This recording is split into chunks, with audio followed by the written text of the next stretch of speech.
28 weeks pregnant, you know what I'm going to take? Some Tylenol, acetaminophen. It's going to work like a charm, and my baby won't have autism.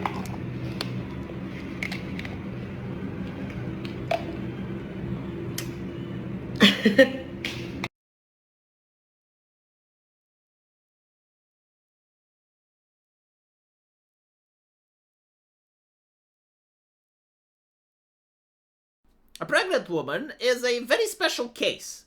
It's a very fragile individual in the sense that almost everything can negatively impact the baby. And this is why pregnant women shouldn't drink, pregnant women shouldn't smoke, and almost like 3/4 of all pills of mankind they shouldn't take. Unless absolutely necessary.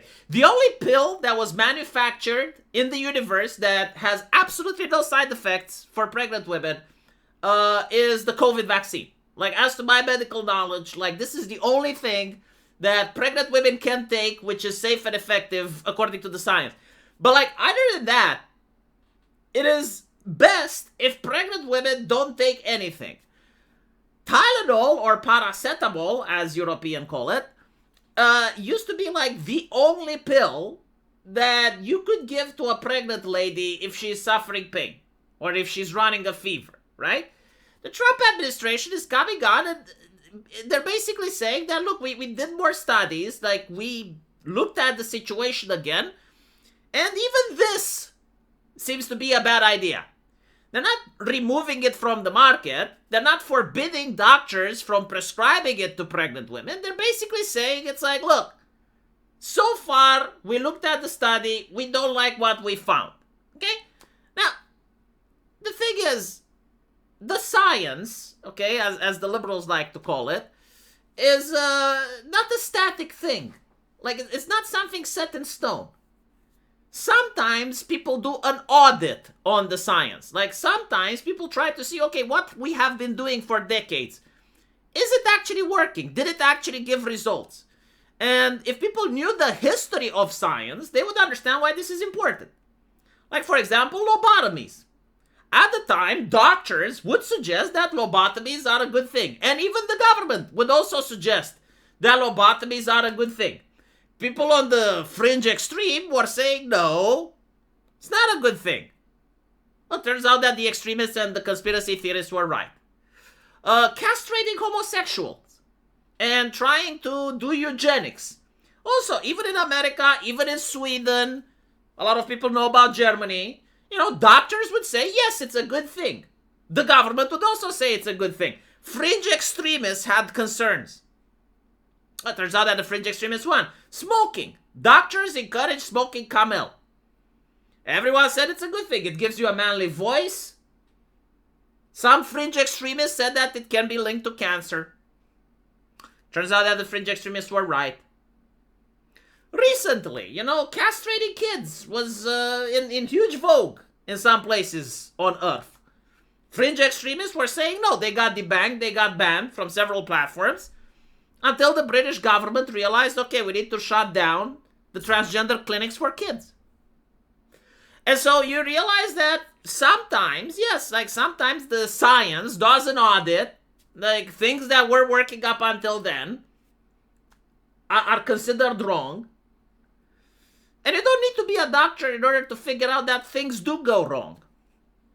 Like, for example, look around you. Why are so many people fat? And I'm not saying fat as in chubby. I'm saying like a young adult climbing a couple of stairs and then gasping for breath and begging to be taken to the emergency room because they feel like they're having a heart attack. Why is that a thing, right? In the realm of science, when we have the FTC and we have like all the scientists watching over our medicine and over our food, why are people more fat than they used to be? Like, look at the pictures from your grandma's time, and you look around and all the people are fit. I understand the people are fat because of the genes. It's like, okay, but like, where do those genes come from? Because in grandma's time, everyone was fit. And so, like, clearly, someone is fucking something up, right? And so there needs to be an audit. Now, the reason they go after Tylenol is because it's a low-hanging fruit. And it's also because, like, again, Trump said, could, hey, these are weasel words, right? He didn't take it off the market. The reason they're livid is because he's fucking up with the vaccines.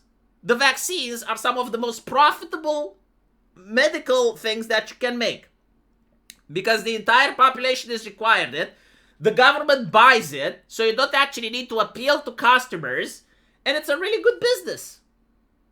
And the thing that boggles my brain is that people understand that you can have such a thing as a corrupt politician. You can have such a thing as a corrupt police officer or a police chief. You can have a corrupt mayor. But under no circumstances can you have a corrupt scientist. And under no circumstances, like the person writing the medical protocols or the pharma company can also be corrupt and lobby politicians in order to make some things mandatory. And Trump isn't even saying that the vaccines themselves are bad. He's saying that there's too many. And what they're saying is like, okay, well, the individual vaccine may be safe. But have we done studies to see like what happens if you give like 20 of them? That's the question, right? And people associate this with Trump. Which, as you know, like in colloquial speech, it's easy to say, well, because it's the Trump administration, right? So like Trump is looking. In reality, he isn't looking at shit. He's got a team of scientists, a team of doctors, a team of professionals that the previous governments would probably marginalize. And now those are looking that they have their studies and they have their reasonings. Because they're not pulling it out of their ass. And this is where the problem is, right? Like, the problem is now moving it into the public court of opinion. But the public court of opinion is fed up with public health ever since the pandemic. And I talked about this. And I said, like, if you're going to stuff down the Pfizer communion, down people's throats, you're going to have a surprise. To be fair, the surprise is actually smaller than I expected.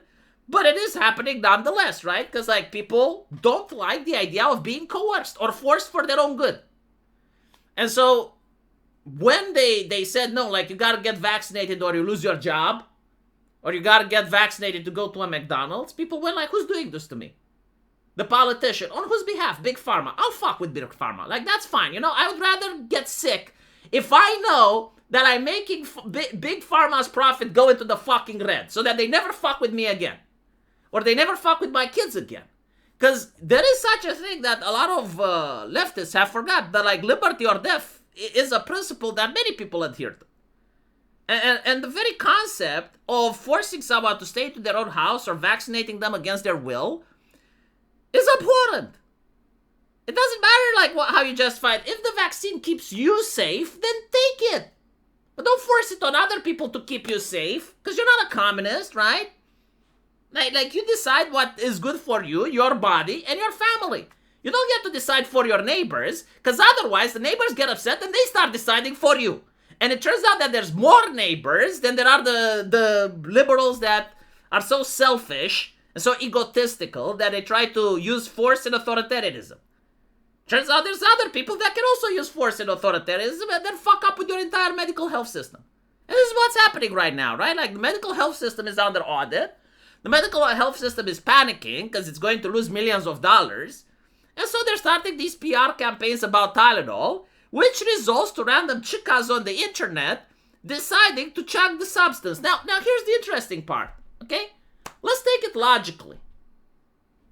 Who's right? Is like Trump's scientists right, or are the previous scientists right? I don't fucking know, okay? Is Tylenol actually causing autism? Let's be honest, most people literally don't fucking know. If I ask them how Tylenol functions, most people don't know, right? So if you don't know, then you have to take it by faith. And at this point, it's split on political leanings, right? Like, leftists will have faith in the previous Biden administration, right-wingers have faith in the Trump administration. But the reality is people don't know. And so if you don't know, and you're told that this medicine could harm something, what's the point in taking the risk? You know, like, I can understand the person that is pregnant, gets sick, and takes Tylenol. I get it. They don't believe, they don't have faith in the Trump administration. They have faith in the Biden administration. Okay, fine. I get that. I can also understand the person that gets sick, is pregnant, and doesn't take Tylenol. They have faith in Trump's administration. They basically say, you know what, JFK is right. I understand that. What I don't understand is people that start chugging down the substance. To prove what? What wrong? Who suffers? Do you think the people watching you suffer? What if you're right? Do you think anyone gives a shit? It's so weird, isn't it, right? The liberal mindset, the complete loss of the ability to do critical thinking. Let me know what you guys think, and as usual, I will see you in the comment section. Take care.